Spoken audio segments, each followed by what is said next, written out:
Welcome to the AJ Awesome Show, a show about my favorite things. My name is AJ and my special guest for this episode is Veda Scott.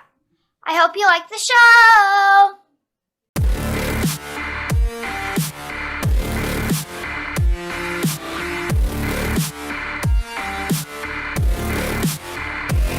How did you get involved with wrestling?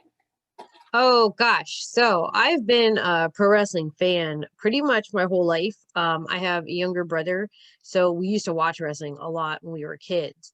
And I never thought that I would actually do it myself, even though I kind of wanted to. I ended up just being a fan, watching wrestling, going to shows. I went to college and then I started law school. And when I was starting law school, I was friends with a bunch of people who were pro wrestlers.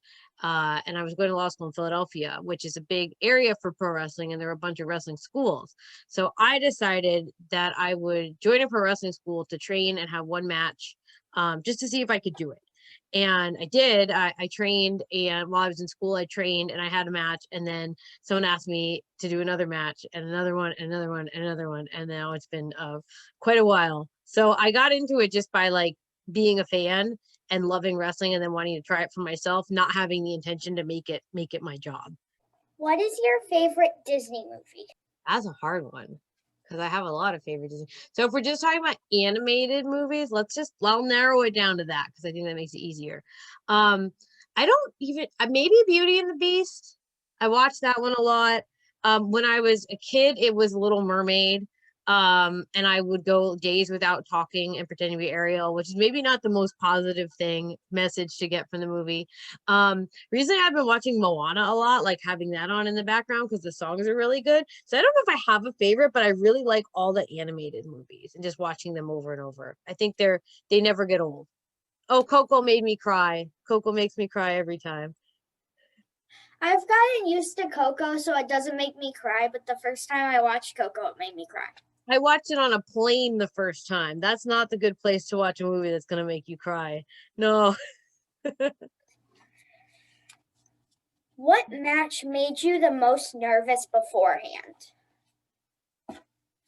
So I don't know if this is a good thing or a bad thing, but I don't usually get nervous before my matches. I just get excited, which I think is a kind of nervous, but it's not like, oh, things might go. I don't get nervous about things being bad. I get nervous, just hyped up and excited. But the closest that I get to nervous before things are things that I guess you might say maybe are important.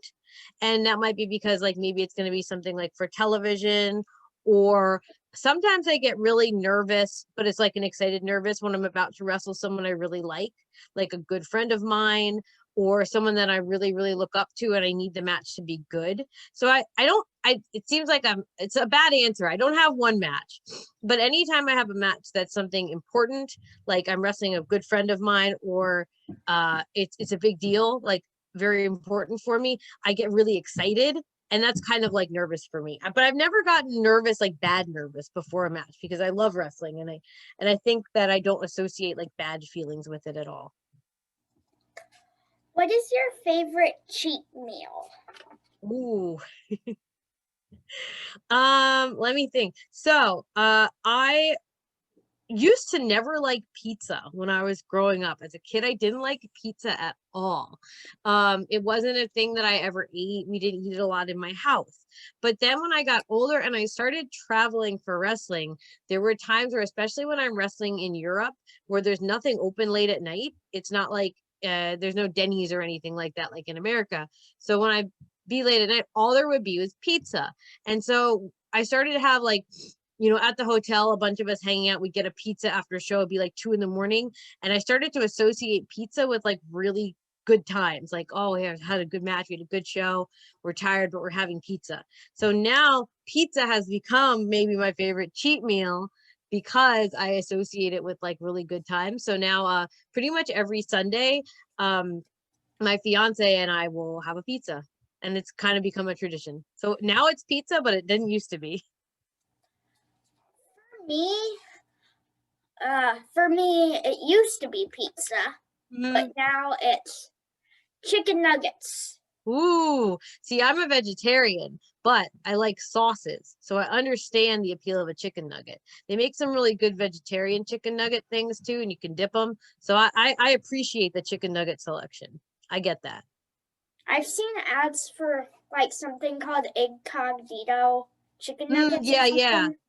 Yeah, so I've been a vegetarian for a really long time since I was a really little kid. So I don't remember what meat tastes like, but things like that, like the nuggets that you're talking about, I've had people try those and they tell me that they're pretty much like a chicken nugget.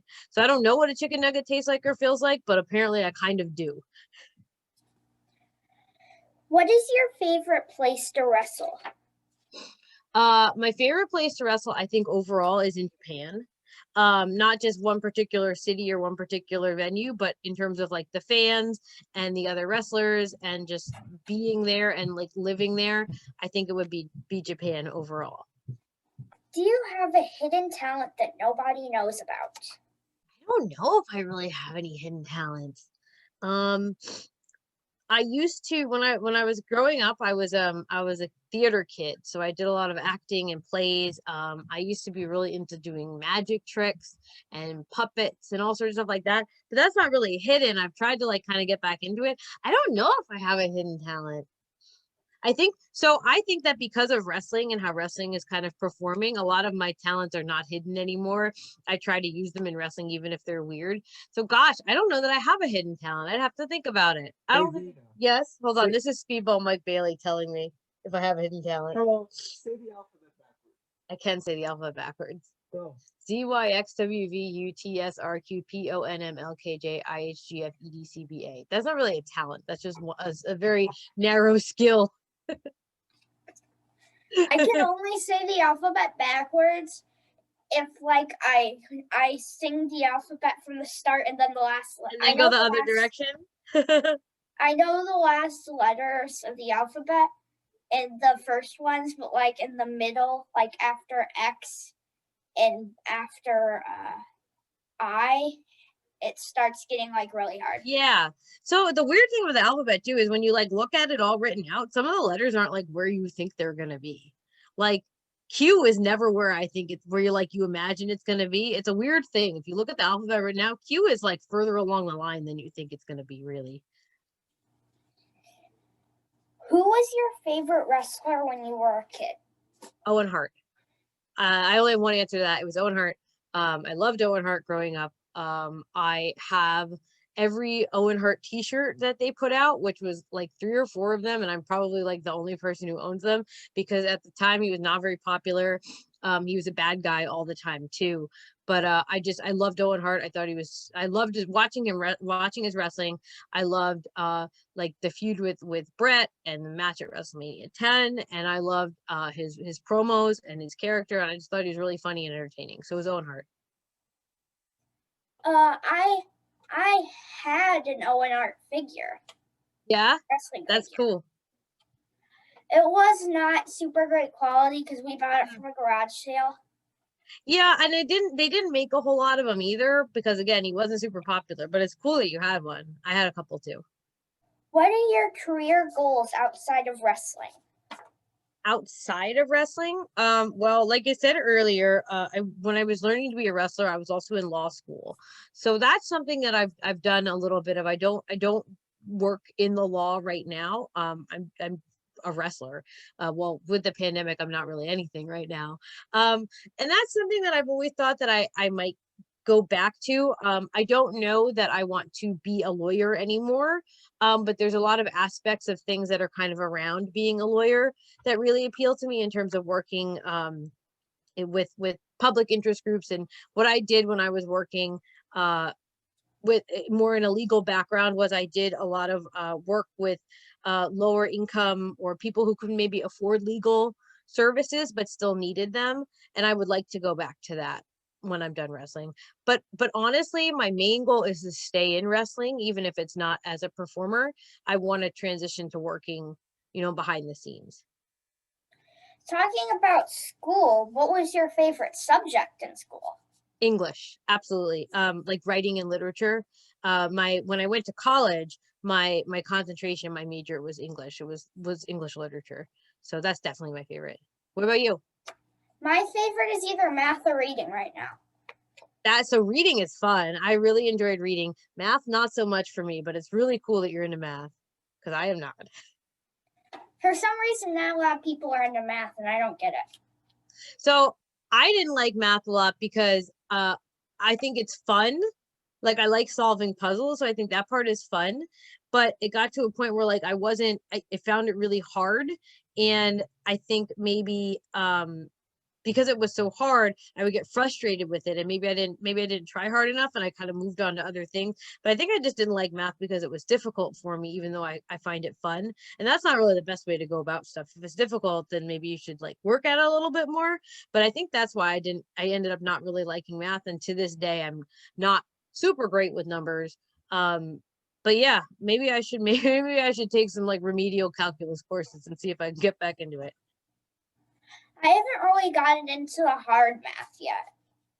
Yeah, I think that's kind of where it fell off for me. But if you like math now, I think you'll like the harder math because it, like I said, it's sort of like solving puzzles. It gets a lot trickier. But I think if you have the basics down, that's a lot easier to get through.